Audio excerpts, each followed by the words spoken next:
What is up there, guys? Welcome back to Question Penguin 1990. My name is Matthew again, and what we're going to be doing is continuing our video series on why pray. This is day 2 or chapter 2. It is entitled "Prayer is Sitting on God's Lap." My wife and I are blessed with 13 grandchildren as of this writing. The oldest is 10, and 10 of them are boys. In that crowd is 6-year-old Andrew, whose other set of grandparents, Nana and Papa Dijkstra, I can't pronounce that, is Dykstra. I think it's Dijkstra, are dairy farmers in Nova Scotia. When he turned 6, Andrew spent a week with Nana and Papa Dijkstra on their farm, helping in the barn and on the tractor. Of course, Nana and Papa doted on him, as loving grandparents will, telling Andrew they just couldn't imagine how they got along on the farm without him. When he left at the end of the week, their accolades rang in his little ears, and his head was swollen with pride. How he had helped them. They called regularly, and each phone call ended with talking to Andrew and asking when he could, turn the pager, possibly get back to the farm to help out.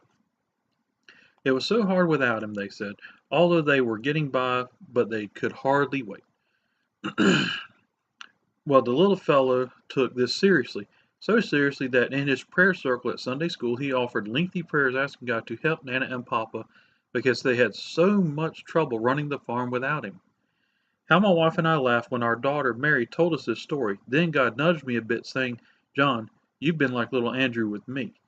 You've treated me like a helper in the sky, thinking that all the work has fallen on your shoulders.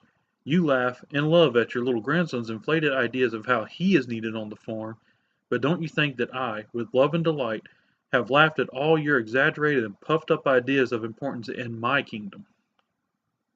Since then, I have often thought of little Andrew on Papa's lap as they lumbered off on the tractor to do some field work. This image strikes me as a picture of myself in prayer. Prayer is a dependent relationship in which I sit on the lap of my Heavenly Father and put my hand on His as He steers the tractor. After all, He not only owns and drives the tractor, but He also owns the farm. And when the old enemy, Satan, plays tricks on my mind, tempting me to think I don't matter to God, I ask myself what experiences on the tractor must have been most memorable for Papa Dijkstra. The answer, of course, is that all the hours spent on the tractor, none were so precious as when he had his little Andrew on his lap, and together they drove out to work in the field. As my Heavenly Father looks back, surely the moments of greatest delight in His relationship with me were when I, in childlike dependence and faith, climbed into His lap in prayer, put my little hand on His big hand and said, "Father, could we drive the tractor over here?" God warns me, as Papa Dijkstra warned Andrew, "Don't ever get on the tractor alone. I want you on the tractor, but only when I am with you." In other words, don't try sitting alone in the driver's seat of your life. See yourself in a prayer relationship, in a relationship of dependency, trusting God to guide you. The fields that are ripe for harvest are God's. He owns the tractor, and He knows where to plow. Only when we, like little children, climb into God's lap in prayer, feel His arms of love around us, and experience the security of having our hands on His while He guides the steering wheel, only then will missions move. I've had Andrew and other grandchildren on my own lap while mowing my lawn with a borrowed tractor, feeling so comfortable and secure more than once they've fallen asleep as we are riding. If you sometimes fall asleep in prayer while you are sitting on God's lap, so to speak, don't worry or feel as if you've disappointed God. If your Father needs you, He will wake you. Your quiet heart is a joy to Him. Prayer is meant to involve the same delight a little child feels on a grandfather's lap, and so much security that you might drift off to sleep. Now, the reflect and discussion. In what ways are you like Andrew, believing that his grandma and grandpa cannot get along without him on the farm?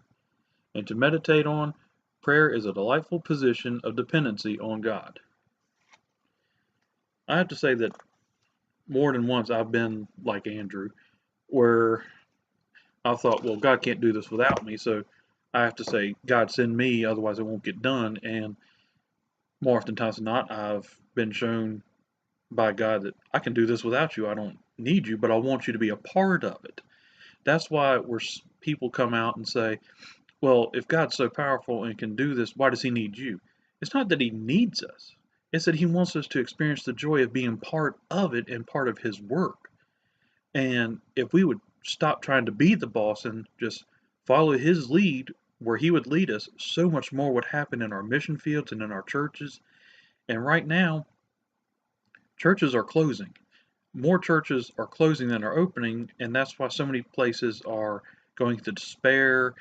In parts of Baltimore where our church has sent some mission people, they've actually came back, and the girl was in tears because she said they drove to a church to talk to the church planters, and they passed an old lady in tears on the side of the road with one word written on a sign: hopeless. And that's just how they feel because their churches are doing nothing. They're not trying to help the community. They're not going out and say, here, let's help you build your house back up. Let's help fix your porch, fix your car. Very few of the churches left are doing anything. And in fact, they said there was a church that probably could have housed at least 100 and only had 7 members. That's all that was left. Everybody else just left, quit, got tired, whatever. And it just goes to show that we're not trying to get out of God's way and let Him work. We're trying to be the boss and force the work, and that's not going to work. That's not how it works. So just go back, rewatch the video, understand the similarities between you and Andrew and how you've thought about God's work and His missions, and you might be surprised at how similar to Andrew you are when it comes to, well, God can't do it without me, versus actually God can do it without you. He just wants you to experience the joy of being part of His work. And so hopefully that helped bring some insight into you for prayer and this discussion for Why Pray Part 2. Stay tuned for Part 3 tomorrow. God bless everybody and may you have a happy life.